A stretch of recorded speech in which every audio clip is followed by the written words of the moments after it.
Every year, brave fishermen don survival suits, load hundreds of heavy steel traps on deck, and embark on a dangerous journey into some of the roughest seas on Earth.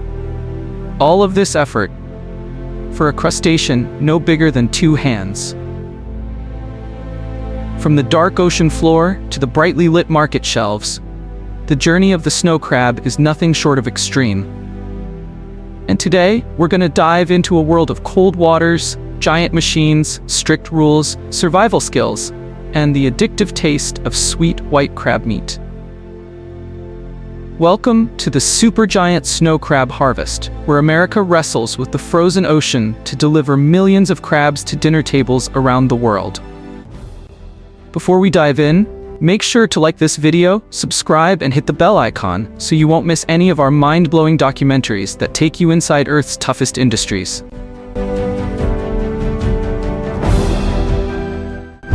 The star of this story, the snow crab, lives a life hidden far below the waves.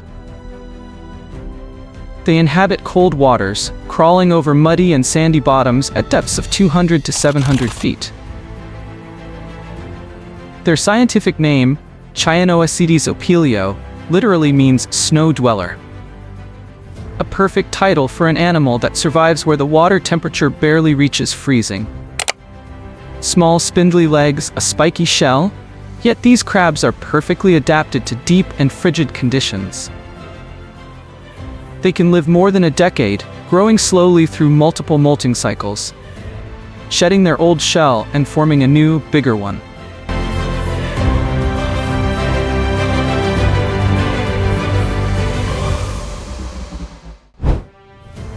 Unlike many sea creatures, snow crabs are picky about cleanliness. They prefer cleaner, colder waters.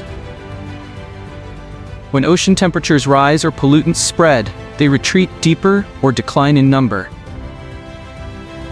And that creates a challenge. High-value seafood that is difficult to find, difficult to catch, and highly dependent on a healthy ecosystem.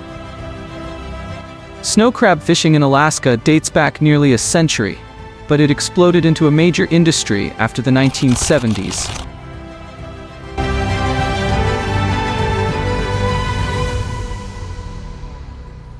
When consumer demand soared, the higher the demand rose, the further fishermen journeyed into dangerous icy waters.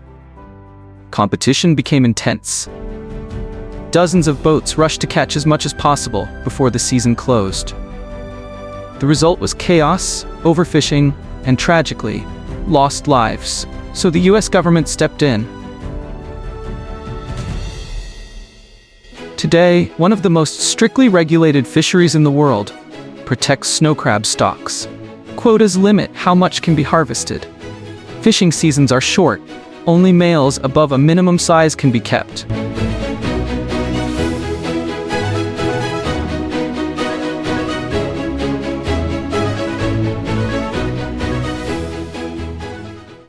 Every female crab carrying eggs must be returned to the sea immediately. And yet, nature still has the final say. In recent years, warming ocean conditions caused the snow crab population to crash so dramatically that the 2022-2023 Alaska season was completely canceled. The first time in history. This is not just an industry. It's a delicate balance between survival, economy, and environmental recovery.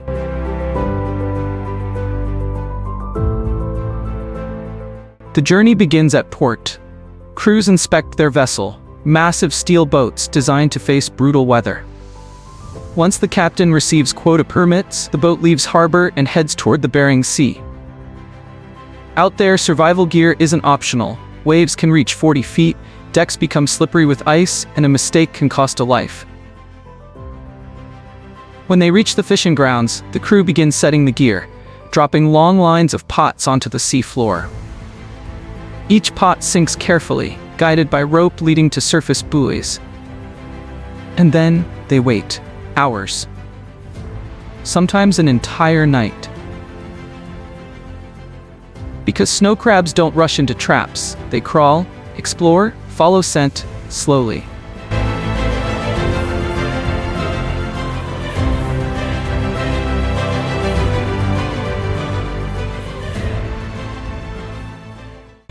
Finally, it's time to haul them up. A hydraulic crane hooks the buoy line. The pot rises, heavy with seawater. As the pot nears the surface, hopes grow. Will it be full, empty, or crawling with crabs? With a final swing, the pot crashes onto the deck, and the metal door swings open. A wave of scrambling legs and claws spills out. This happens fast, because timing matters. Every minute the pot stays on deck increases stress on the animals and risk for the crew. The keepers go into chilled seawater tanks, where they remain lively and fresh until returning to port. A large vessel may haul 200 to 500 pots per day. Working hours, non-stop. Day and night, in freezing wind, with barely any sleep. Snow crab fishing is exciting, but it's also a mental and physical marathon. When the tanks are full, the boat heads back to port, typically Dutch Harbor, Kodiak, or other Alaskan coastal communities. Here, the crabs are immediately transferred into processing plants, where speed and cleanliness are everything.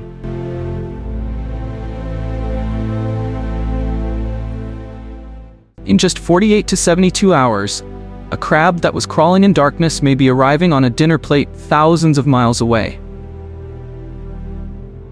Quality, freshness, and the story behind the food. That's what makes snow crab special.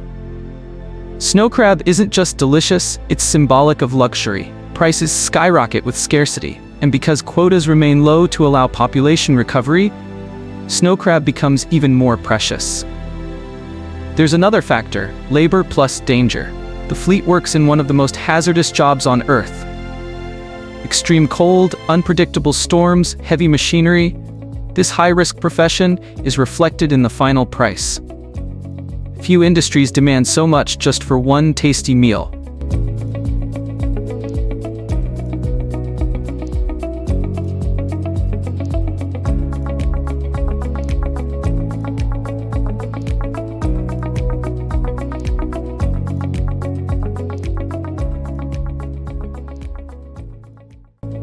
Every pot pulled provides new data. Fishermen combine experience and high-tech tools. Because in a fishery where quotas are low, every trap matters. It is no longer a race to catch the most. It's a mission to catch just enough and keep the ocean healthy. At last, the final destination. Families gather around steaming trays of crab legs. Chefs plate elegant crab dishes for celebrations and holidays. Tourists in seafood markets watch workers crack fresh claws on ice. The taste is sweet and clean, symbolizing the pure frozen sea where the crab grew up. What began as a quiet creature walking along the bottom of the ocean ends as a moment of pure joy on someone's plate. If you enjoyed this trip into the frozen world of crab fishing, smash that like button, subscribe, and ring the bell, so you'll be first to join us on the next industrial adventure. Thanks for watching, and stay curious.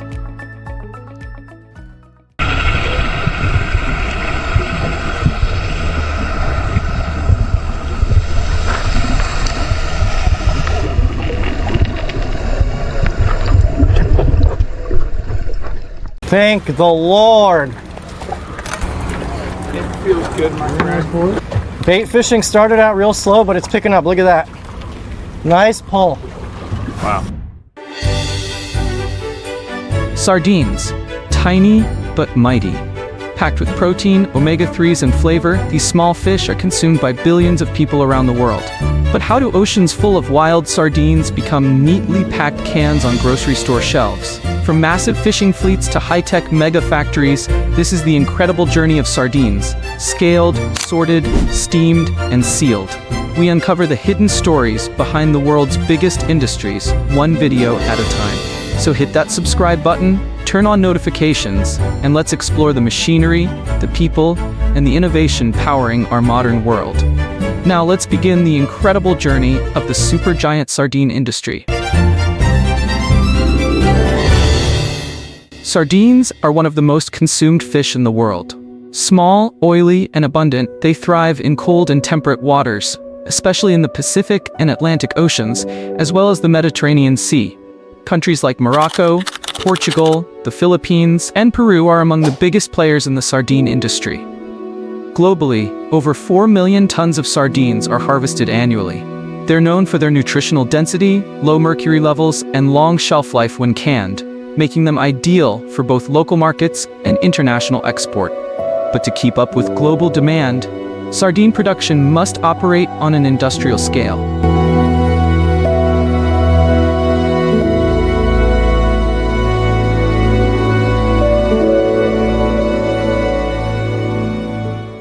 The journey of a canned sardine begins at sea.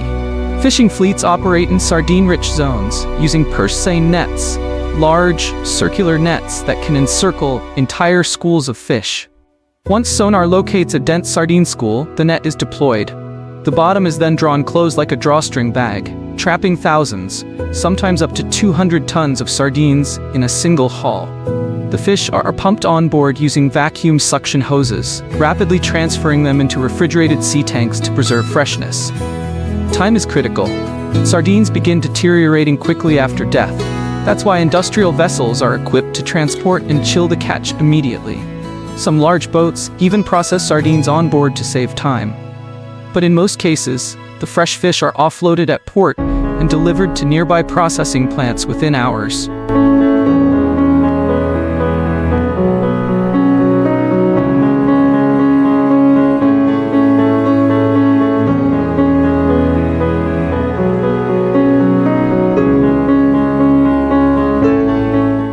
At the factory, tons of sardines are unloaded onto conveyor belts. The first step is grading. Sardines are sorted by size and weight. Larger sardines are reserved for premium products, while smaller ones are typically used for sauces or crushed fish pastes. High-speed sensors and mechanical shakers assist in this process, allowing factories to sort tens of thousands of fish per hour. Next, they're washed in large water tanks to remove scales, debris, and excess slime. From here, the sardines are transported via water channels or belts to the next stage, pre-cooking. Before sardines can be canned, they need to be cooked. The most common method is steam cooking, performed in large chambers called retorts or steam tunnels. Here, sardines are steamed for several minutes at temperatures reaching 100 degrees Celsius, 212 Fahrenheit. This process firms up the flesh, loosens the skin, and kills harmful bacteria. The cooking time is carefully calibrated. Too short, and bacteria may survive. Too long, and the fish turns mushy. After cooking, sardines pass through cooling tunnels and the excess liquid is drained. At this point, the sardines are ready for manual trimming and placement. Despite advances in automation, much of sardine canning is still done by hand. Skilled workers, often mostly women, sit at rows of stations, trimming heads, tails, and bones, depending on product specifications. Some brands retain heads and tails for traditional markets. Others remove them for aesthetic appeal. Each trimmed sardine is hand-packed into cans, often aligned in neat rows or circular patterns. This level of care ensures consistent quality and visual appeal. In high-output facilities, a single worker can pack over 1,000 cans per shift. Once packed, the cans move on to filling stations, where oil, tomato sauce, chili, mustard, or brine is added. The most common liquids are olive oil and sunflower oil, depending on regional preferences. Next comes sealing, a crucial step. Each can is topped with a lid and passed through vacuum sealers that remove air and tightly crimp the lid shut. Then, the sealed cans enter giant sterilization chambers, industrial autoclaves that heat the cans under high pressure to eliminate any remaining bacteria. Temperatures reach up to 121 degrees Celsius, 250 degrees Fahrenheit, and sterilization can last between 30 to 90 minutes, depending on can size and content. This intense process guarantees shelf stability for up to 5 years, with no need for preservatives. Once cooled, the cans are dried, inspected, and labeled. Labeled cans go through automated lines where they receive inkjet-printed batch codes, expiration dates, traceability data. Then machines stack the cans into multi-packs or cardboard trays, typically in sets of 3, 6, or 12. Shrink-wrapped and boxed, they're loaded onto pallets, ready for shipment. The entire process, from raw fish to packaged sardines, takes less than 24 hours in some mega factories. Sardine production produces significant waste: bones, guts, scales, and heads. But modern plants don't throw this away. Instead, they convert byproducts into fish meal, used in animal feed and aquaculture. fish oil for nutritional supplements, organic fertilizers. Some facilities also recover protein hydrolysates from waste for use in cosmetics or pharmaceuticals. To reduce the industry's ecological footprint, many producers are adopting solar-powered plants, water recycling systems. Sustainable fishing certifications like MSC canned sardines are shipped all over the world, from factory ports in Morocco, Spain, or the Philippines. They travel by freight container to distribution centers across Europe, North America, and Asia. Their long shelf life makes them ideal for disaster relief supplies, military rations, and food banks. And because they don't require refrigeration, sardines are one of the most energy-efficient proteins in global food trade. If you enjoyed this deep dive into the world of sardine processing, and you're curious about how the things we eat, use, and wear are really made, we've got much more coming. Subscribe to the channel for more fascinating behind-the-scenes journeys into the world's most impressive industries. And if you found this video interesting, give it a like, share it with a friend, and tell us in the comments, what should we uncover next? Until next time.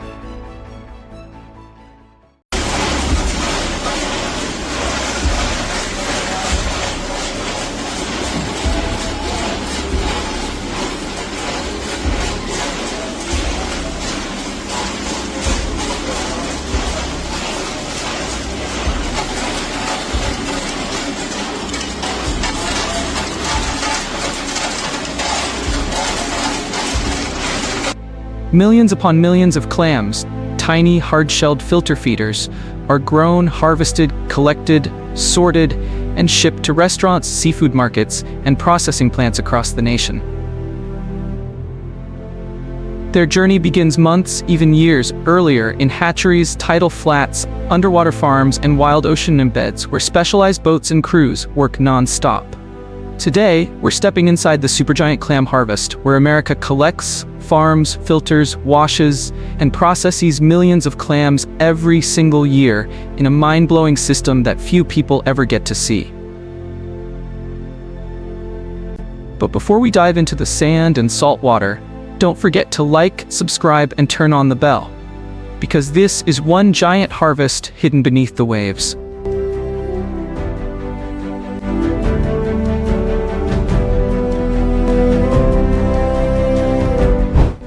Long before the first clam boat ever left a harbor, long before aquaculture farms and sorting machines existed, clams had been part of North America's coastal ecosystems for thousands of years. Native American tribes harvested clams by hand, using simple rakes or digging sticks. Clams were central to their diet and culture. Dried clam strips were used as trade goods, and polished clam shells became wampum, a symbolic currency in the Northeast. When European settlers arrived, they quickly adopted clam harvesting. By the 1800s, clams, especially quahogs, were a working-class staple.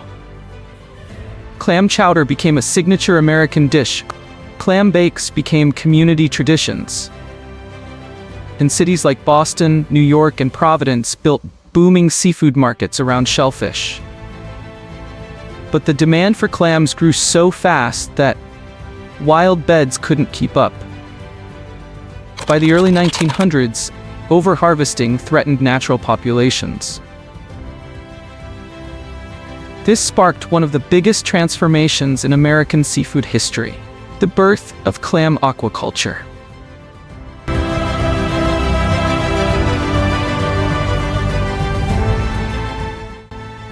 The first hatcheries appeared in the mid-20th century, producing baby clams for planting in tidal farms. Technology improved, states enacted strict sustainability rules, and coastal communities embraced aquaculture as a renewable way to meet rising demand. Today, America produces hundreds of thousands of tons of clams annually, both wild-caught and farmed.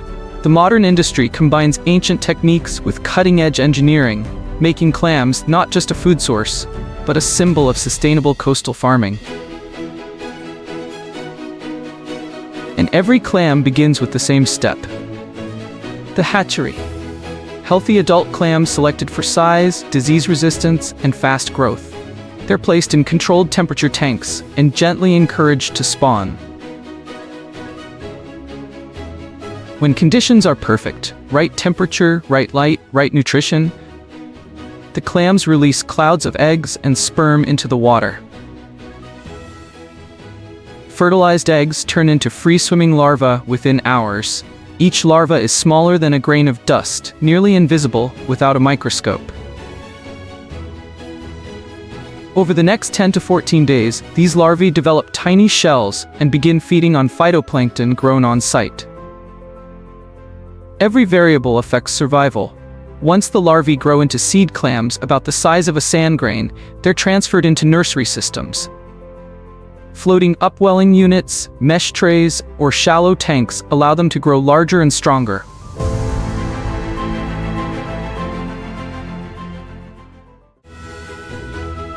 At this stage, millions of seed clams can fit in a single bucket. After 4 to 8 weeks, they reach planting size, usually around 4 to 6 millimeters. Now they're ready for the real world, the tidal farms and underwater beds where they'll grow into full-sized clams. This is where the modern industry transitions from controlled science to the raw power of nature. Once the seed clams leave the hatchery, they're transported to vast coastal farms. Huge stretches of tidal flats, sandy bays, and estuaries that act as natural incubators for millions of clams. Each method protects them from predators like crabs, fish, and birds, while allowing seawater to flow freely. A single acre can hold 500,000 clams. Farmers check the plots weekly. They remove algae, repair torn nets, replace bags, and measure growth. Unlike fish farming, clams need no feed. They filter microscopic algae naturally from the water, improving water quality as they grow. In the Pacific Northwest, Manila clams and geoducks grow in deep, cold waters. In the Atlantic, hard clams, quahogs, are farmed in shallow sandy beds from Virginia to Maine. Grow out takes 12 to 36 months, depending on species and temperature.